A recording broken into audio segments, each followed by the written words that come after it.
Hello everyone. तो आज हम स्टार्ट कर रहे हैं with next chapter of chemistry, that is acids, basis and salts.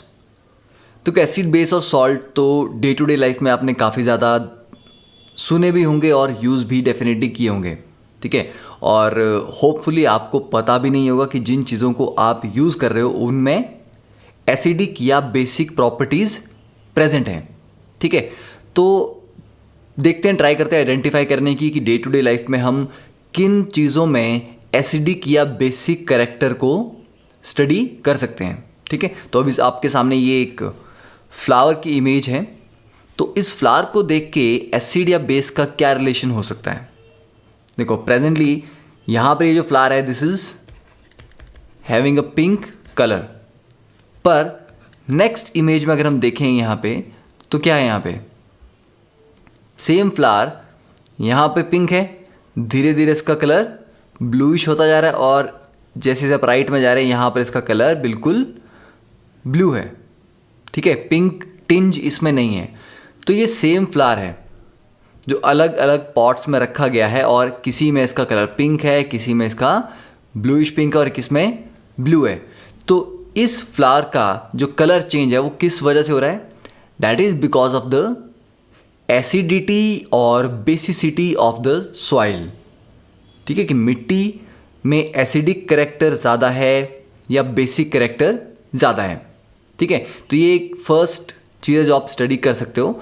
तो this flower is called hydrangea, ठीक है। Hydrangea is a pH sensitive flower.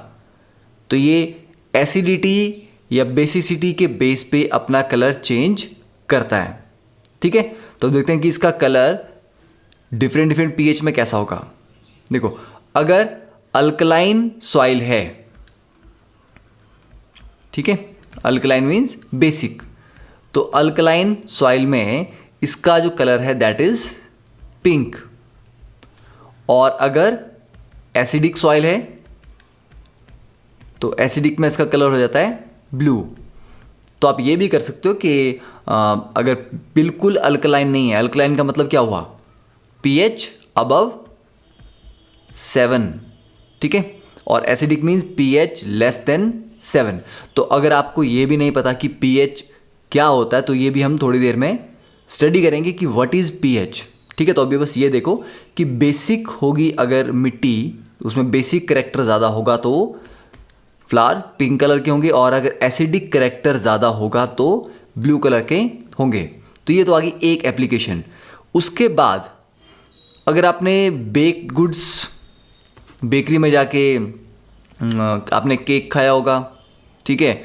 घर पे भी कभी कभी बेक्ड गुड्स बनते हैं, ओवन में कोई चीज़ बेक की जाती है। ब्रेड जो आप बाज़ार से लाके खाते हो, उस ब्रेड में आपने एक चीज़ नोट की है कि ब्रेड काफ़ी सॉफ्ट होती है। तो ब्रेड बनती किससे है, व्हीट से, गेहूं से ब्रेड बनती है। तो ये जो हार्ड ब्राउन कलर का व्हीट है, गेहूं है, इससे सॉफ्ट फ्लफी ब्रेड कैसे बन जाती है, ठीक है। तो इस प्रोसेस को क्या बोलते हैं, लीवनिंग, ठीक है। अगर आप घर पे पूछेंगे कि हिंदी में अगर इसको हम देखें, दिस इज कॉल्ड खमीर उठाना, ठीक है। कि जब आप आटा गूंथते हैं तो आटा में अगर हम खमीर डाल दें, ईस्ट डाल दें, तो वो धीरे धीरे फूलता है, ठीक है। तो उसके फूलने को या उसके उठने को बोलते हैं लीवनिंग। तो जितनी भी बेकरी में प्रोडक्ट्स बनते हैं, आपकी पेस्ट्रीज बनेंगी, केक्स बनेंगे, उन सभी में जो ब्रेड यूज़ होगी उसमें लीवनिंग एजेंट्स यूज़ किए जाते हैं, ठीक है। तो यहाँ पर हम देख सकते हैं कि baked goods require leavening. Leavening क्या है, it is a process that produces bubbles of carbon dioxide gas in the dough resulting in a springy texture, ठीक है। कि धीरे धीरे जो आटा है वो फूलेगा, सॉफ्ट होता जाएगा और थोड़ा स्पॉन्जी या स्प्रिंगी होता जाएगा, स्प्रिंग जैसा उसमें फील आएगा। Then dough rises fairly quickly in the presence of a leavening agent. देखो लीवनिंग एजेंट्स क्या होते हैं कि ये जो आपने खमीर डाला है, ईस्ट डाला है, उसकी प्रेजेंस में ये जो लीवनिंग का प्रोसेस है ये थोड़ा फास्ट हो जाता है, ठीक है। तो लीवनिंग एजेंट्स हम कौन कौन से यूज़ कर सकते हैं? खमीर दैट इज ईस्ट, या बेकिंग पाउडर यूज़ कर सकते हैं, और बेकिंग सोडा। ठीक है, तो ये हमारे कॉमन लीवनिंग एजेंट्स हैं, इनसे ये पूरा प्रोसेस फास्ट हो जाता है। ठीक है, तो याद रहेगा कि लीवनिंग क्या एक ऐसा प्रोसेस है जिसमें कार्बन डाइऑक्साइड गैस बनती है, और उस कार्बन डाइऑक्साइड गैस के बनने से ये जो आटा है वो धीरे धीरे फूलता है। ठीक है, तो ये वाला पार्ट जो क्वेश्चन मार्क है ये आई थिंक आपको थोड़ा बहुत क्लियर हो गया होगा। ओके, अब हम एक बार एक छोटा सा यहाँ पे सैम्पल वीडियो देख सकते हैं जिसमें आपको दिखेगा कि ओवन में रखने पे कोई भी ये जो लीवनिंग प्रोसेस होगा वो किस तरह से दिखता है, आटा किस तरह से फूलता है। ठीक है, तो जस्ट वॉच द वीडियो।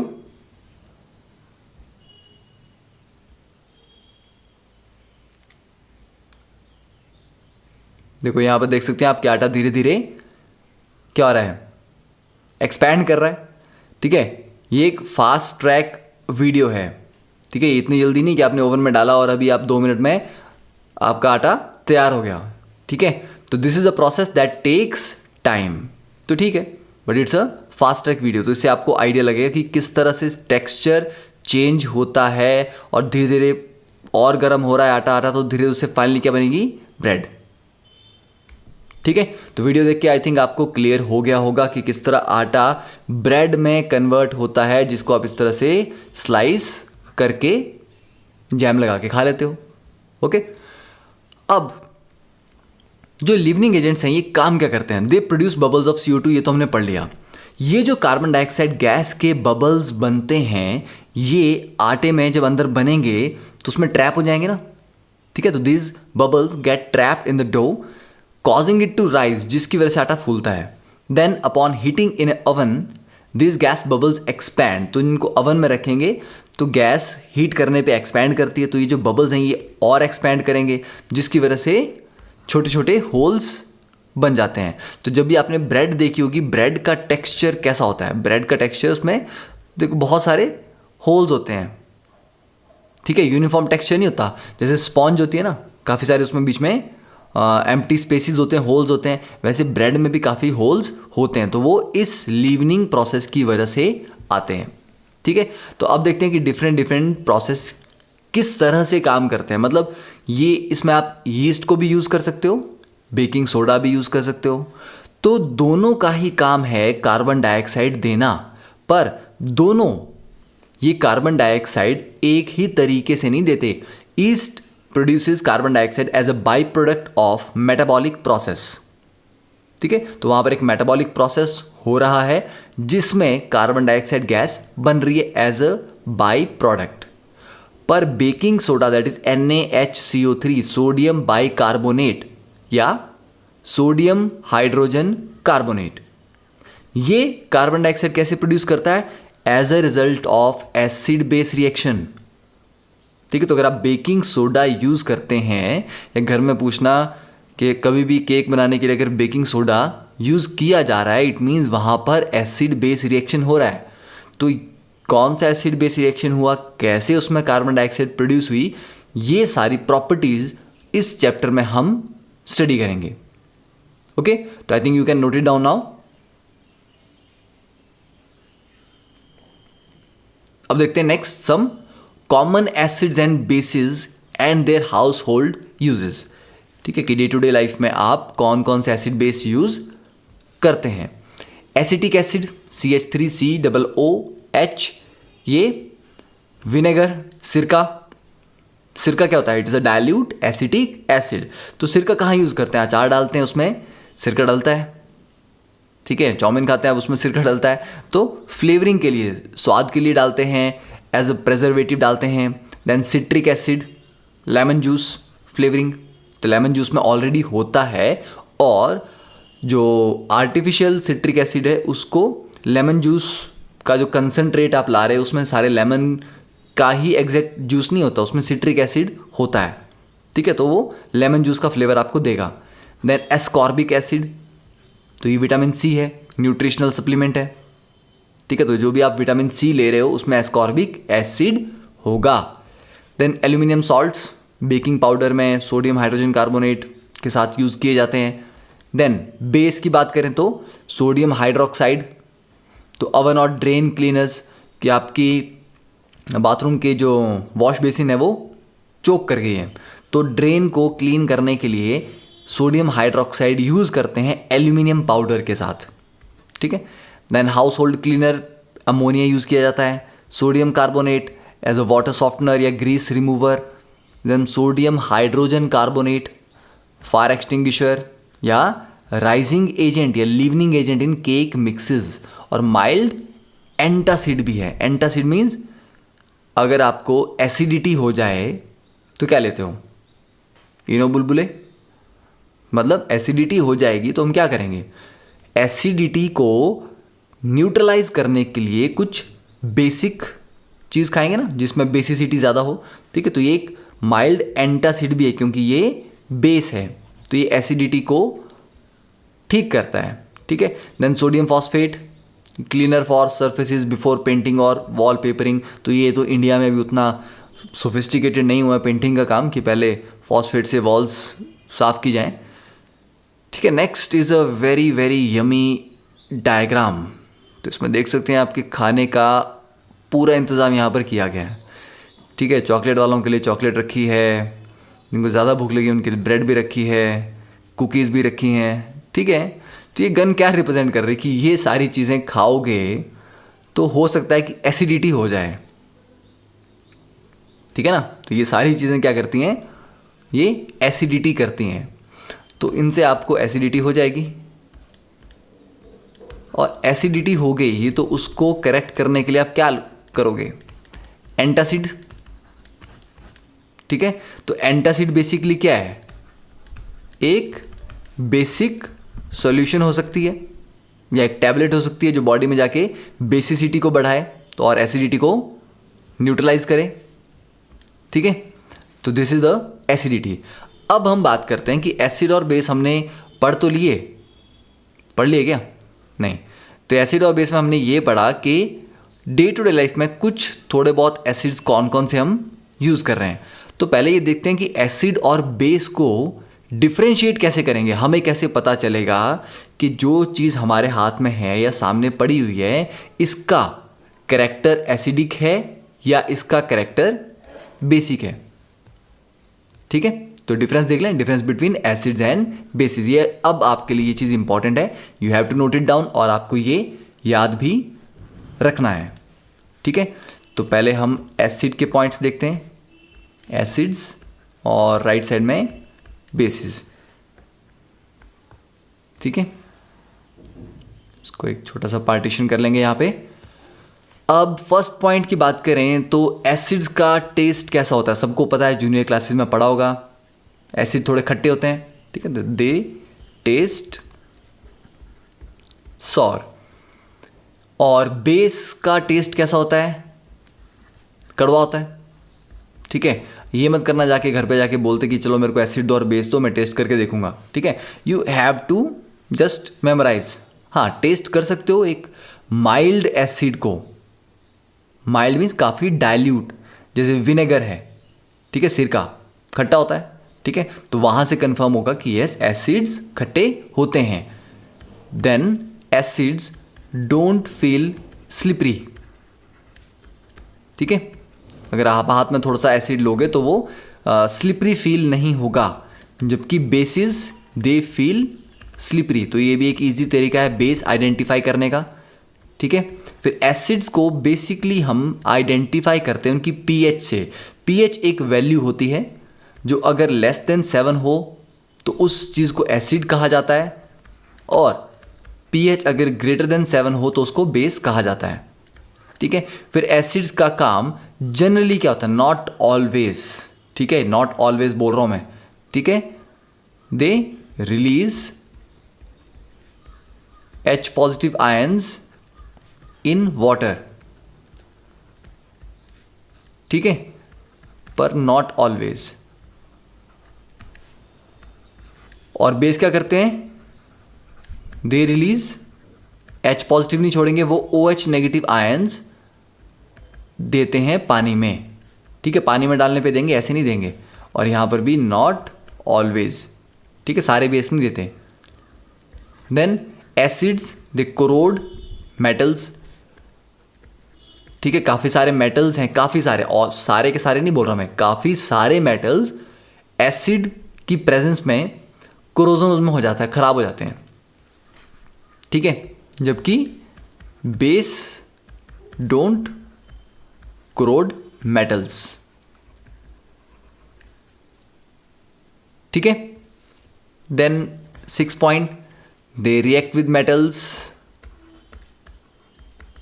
ये सारी चीज़ें हम पढ़ेंगे, ठीक है, ये सारी प्रॉपर्टीज हम डिटेल में पढ़ेंगे। तो ये एक फिर भी आपके पास एक चार्ट हो गया कि सारी प्रॉपर्टीज को इकट्ठे रिवाइज करने का। तो acid react with metals to produce H2 gas, ठीक है। तो मतलब एसिड और मेटल जब रिएक्ट करेंगे तो हाइड्रोजन गैस बनती है, ठीक है।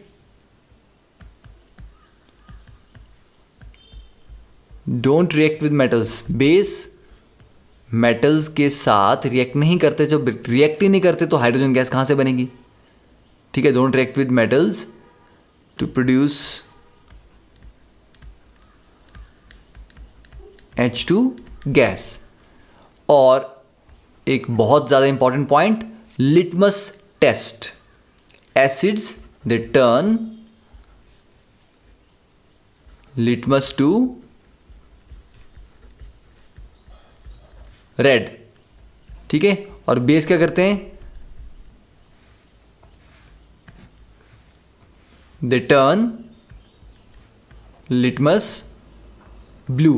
तो बेस की प्रेजेंस में जो लिटमस है वो ब्लू हो जाता है और एसिड की प्रेजेंस में वो रेड या पिंक हो जाता है, ठीक है। तो ये डिफरेंस नोट डाउन कर लिए। अब नेक्स्ट इज कि लिटमस सॉल्यूशन क्या होता है। तो उन बच्चों के लिए जिन्होंने लिटमस सॉल्यूशन शायद नहीं पढ़ा है, देखिए, लिटमस सॉल्यूशन एक पर्पल कलर की डाई होती है which is extracted from lichen, जो एक प्लांट से आता है। तो कहाँ से है, थैलोफाइटा, इसकी ज़रूरत नहीं याद करने की, ठीक है। पता होना चाहिए कि litmus solution is a purple dye जिसको एज ए इंडिकेटर यूज़ किया जाता है। इंडिकेटर क्या होता है कि लिटमस के साथ अगर आप एसिड को रखोगे, ठीक है, तो वो अपना कलर चेंज करेगा। बेस डालोगे तो वो अपना कलर चेंज करेगा। तो उसके कलर चेंज से आपको इंडिकेशन मिलती है कि जो आप लिक्विड यूज़ कर रहे हो वो एसिडिक है या बेसिक है, ठीक है। तो ये एसिड और बेसिक नेचर को आइडेंटिफाई करने के लिए यूज़ किया जाता है। तो ऐसी किसी भी चीज़ को जो एसिड और बेस को आइडेंटिफाई कर सके इंडिकेटर बोलते हैं, ठीक है। तो when the litmus solution is neither acidic nor basic, जब वो न्यूट्रल है तो उसका कलर पर्पल होता है, ओके। और एसिड में क्या हो जाता है, वो पर्पल से पिंक हो जाता है, बेस में क्या होता है, ब्लू हो जाता है। तो सिर्फ लिटमस सॉल्यूशन ही एक इंडिकेटर नहीं है, और भी बहुत नेचुरल मटेरियल्स हैं लाइक रेड कैबेज लीव्स, ठीक है, turmeric, coloured petals of some flowers such as hydrangea. तो ये मैंने आपको अभी बताया स्टार्टिंग में, ठीक है, कि फ्लावर्स अपना कलर चेंज करते हैं एसिडिक या बेसिक सॉइल के बेस पे। देन पेटूनिया, यूरेनियम, ठीक है। तो ये सारे हो गए नेचुरल इंडिकेटर्स। तो ये याद रखने हैं। क्वेश्चन आ सकता है कि mention 3 names of natural indicators. तो आपको बताना है कि ठीक है, वन इज लिटमस है क्योंकि ये एक प्लांट से आ रहा है तो ऑब्वियसली नेचुरल है। फिर रेड कैबेज लीव्स, टर्मरिक हल्दी, coloured petals of some flowers जैसे hydrangea, petunia and geranium, okay. तो these are called acid base indicators और जस्ट सिंपली इंडिकेटर्स, ओके। तो नेक्स्ट अब आपके लिए question, you have to try this question on your own. फिर next जब हम क्लास पढ़ेंगे उसमें इसका हम सॉल्यूशन डिस्कस करेंगे, ठीक है। You have been provided with 3 test tubes, one of them contain distilled water, other 2 contain an acidic solution and a basic solution respectively. If you are given only red litmus paper, how will you identify the contents of each test tube? ठीक है, it's good question. आपको सोचना है सबसे पहले इस पे, सोच के अगर ज़्यादा समझ नहीं आए तो आपको ढूंढना है इसका आंसर, ठीक है। Then in the next class, don't depend कि नेक्स्ट क्लास में तो डिस्कस करना ही है तो क्यों एफर्ट करें, ठीक है। यू हैव टू सर्च, क्योंकि अगर आपने ढूंढ लिया it means you are doing good, ठीक है। क्योंकि कोई भी चीज़ आपको पहले से तो नहीं आती होगी, तो आपको आंसर्स ढूंढने पड़ेंगे अपने लेवल पे भी, ठीक है। तो that is all. Next we will start with the understanding the chemical properties of acids and bases.